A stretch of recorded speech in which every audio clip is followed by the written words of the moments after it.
Tawana Brawley is a 16-year-old girl whose story is the talk of New York these days. The New York State teenager who claims that she was abducted and raped by 6 white men.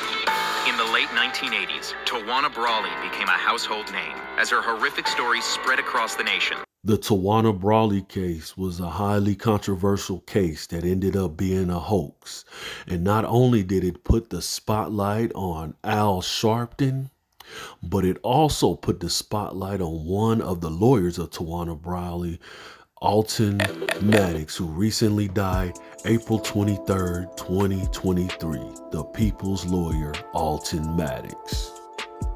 Said Al Sharpton ain't said Alton Maddox's name. I saw he put a statement out on Harry Belafonte on Twitter, and I immediately wrote back, Alton Maddox, ? Come on, bro. Don't do that. Don't do that to Alton Maddox, man. Because Alton Maddox kept your black ass out of jail. So anyway, we go. Well, like you said, he kept Fat Al out of jail before Big Al. who he was now. Yeah. So definitely.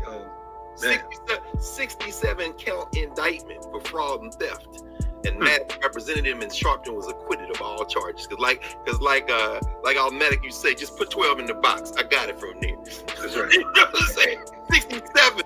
He's talking about how attorney Alton Maddox kept Al Sharpton out of jail, out of prison. But when he died, Al Sharpton did not want to give Alton Maddox any respect. He only wanted to talk about the death of Harry Belafonte, which is an important person, but so is attorney Alton Maddox. 67, brother. Indicted on 67 separate charges. Come on now, 67 count indictment. Unheard of. And you can't say nothing about this man. I know Scarborough got your tongue tied, brother, and I know you ain't gonna lose your job for mentioning the name Alton Maddox. You still, you know what I'm saying? Man, it reminds me of my grandmother. My grandmother used to say, "That boy low down." Low down. But anyway, I interrupt you, man. You taking us back now, Kalani. Yes. The 80s, man. It's a serious time in the city, right? Without a doubt. Thinking the in-class thing that I do with Karen Hunter on Saturdays. We'll talk about Alton Maddox, because Maddox was, I was in law school from 87 to 90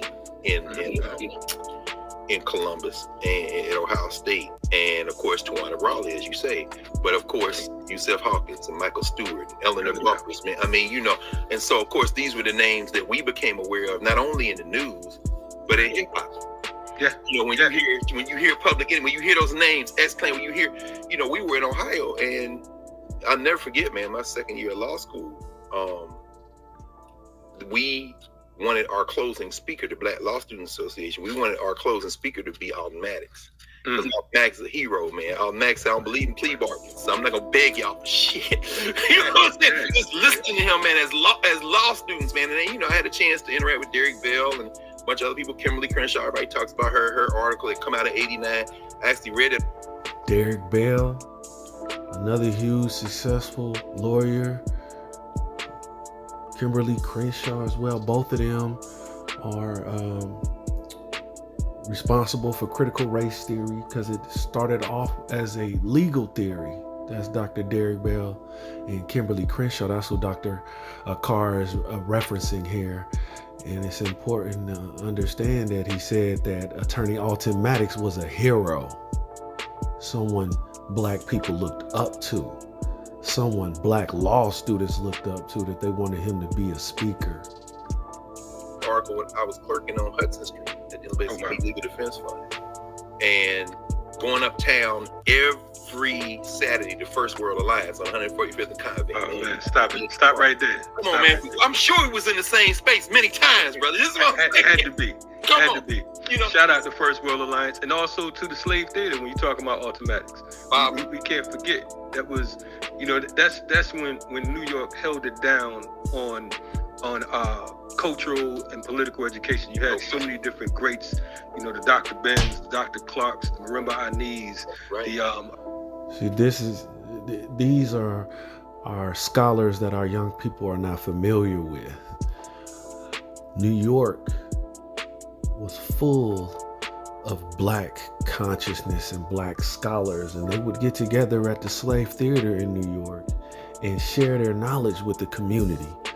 So the Dr. Benz, the Dr. Clarks, they were ones that did research and made sure that people knew that the civilizations in Africa, including ancient Egyptian people, were actually black and not European.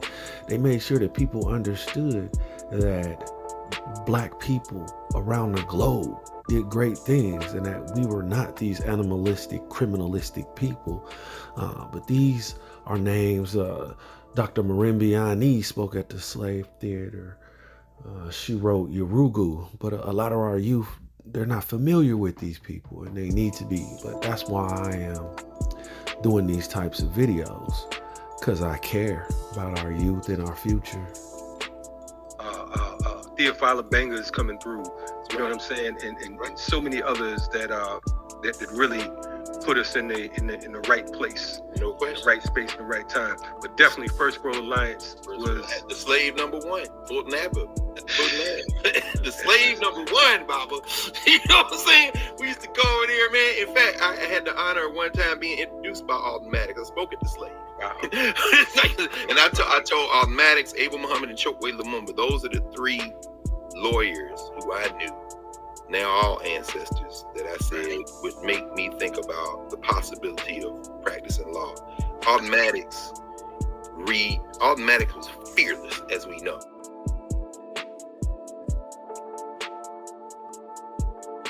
So a lot of people may ask, hey, why is this black guy talking about race and education? Why do we have to include race with teaching? Well, the great attorney Alton Maddox just passed, and I'm gonna let him speak about his experiences becoming a lawyer, because what he says highlights why we need black teachers. But it begins to point out something. When I first started practicing law back in 1973, I learned things that law school did not prepare you for. And there really was not any black lawyers who took you under their wings to help you. And so you really had to learn it yourself. And I generally did, because I spent so many hours in the library, because I wanted to be good. I didn't want to go out downtown and embarrass myself, but I wanted to challenge the system. Now, I knew that if I was boogalooing every night, doing cocktail sips, then it was going to be difficult for me to go downtown with a thorough knowledge of the law and stand in front of a racist judge and defend my people. And so I had no other alternative but to every night study all night. And I suppose I really gathered that because, and I say this, there's always a need for role models. When I was in Atlanta, Georgia, one was C.B. King, whom some of you might know from the Albany movement. But C.B. was so bright. He was so bright as an attorney. He could have gone anywhere and practiced law. He wouldn't have made any difference. He was in Albany, Georgia. He was so bright that when he went into a courtroom in these little South Georgia counties, the judges in those counties would have their dictionary while he was talking. And everybody said, wait now, boy, what's that word you said? All right. All right. And CB, he said, well, spell that word. And then they would spell it, and they would look down the word. And he said, all right, keep going. And then it gets so far, and then they had to stop him again. Well, that was the kind of lawyer he was. He had a real mastery of the English language. I don't think there was a word in the dictionary that C.B. did not have a ready working knowledge of. A tremendous lawyer. And so there was C.B. King, and then there was Howard Moore, who some of you may have known later, who represented Angela Davis out in California. Him, and I remember when Howard was in Atlanta, and sometime I would be over at Pascal's, which was really then the headquarters for the movement. In the 60s, it was on Hunter Street then. It's no longer Hunter Street, M.L. King Drive, but then it was Hunter Street. And I remember sometime around 11 o'clock at night, Howard would come in, and sometime I would go over and sit with him, and I would say, well, you know, Mr. Moore, what are you doing here this late at night? He said, well, I just came by to get a cup of coffee.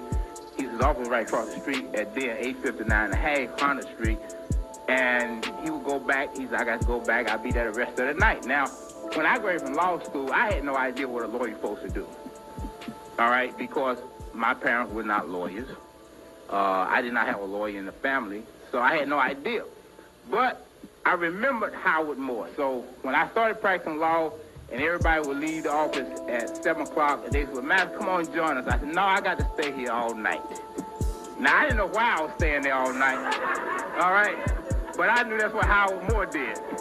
So, if we don't have black male teachers, then we cannot take other young black men under our wing and socialize them in a way that will benefit them, because in this world, people do treat people different ways depending on their race, their color, their religion.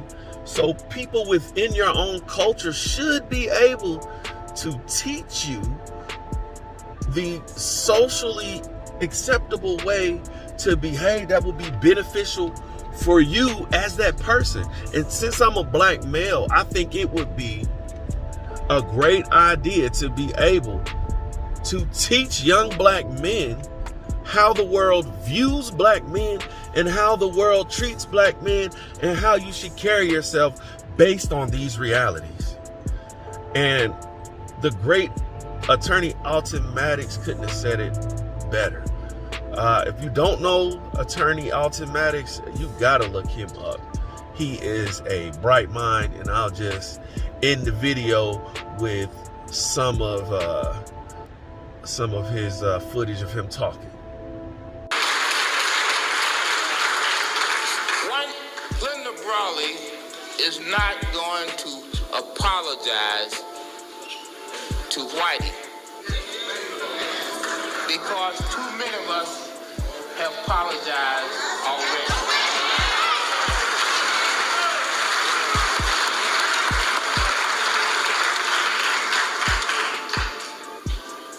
Linda Brawley is not going to apologize because white folks have taught us through Jesse Jackson that you can make 1,000 apologies and you're still not going to get the white man's vote.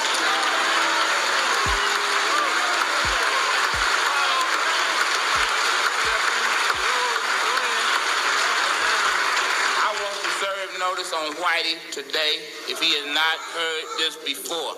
I will never apologize to the white man for anything that I do in America.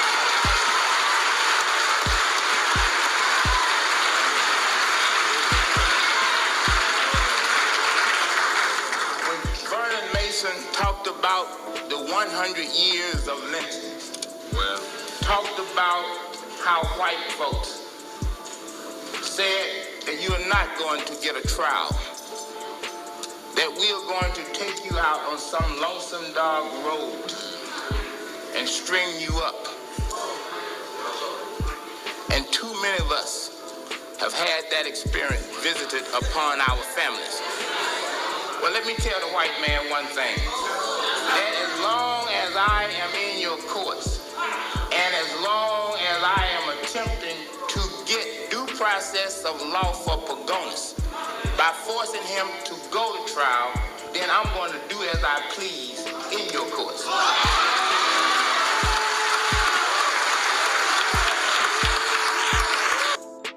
And this is why people don't like attorney Alton Maddox. Look what he is talking about. He's bringing up the history of lynching and how it is an extra legal process where you do not get due process, and whites were able to be the judge, jury, and executioner of blacks, and many times was able to take black people out of the jail and then adjudicate justice on their own, like he said, on some dark road, by killing these black people. Both men and women were lynched, and that's not talked about enough. So he was standing up for his people, not allowing whites or anyone to misuse the law on black people and harm them in any way. As long as he was breathing, Attorney Alton Maddox was going to stand up for black people. So that's why many people don't like him, because this system does pay a lot of people well, and to speak ill of the system could lead to you losing your money. But Attorney Alton Maddox didn't care, because he cared about justice and justice for his people.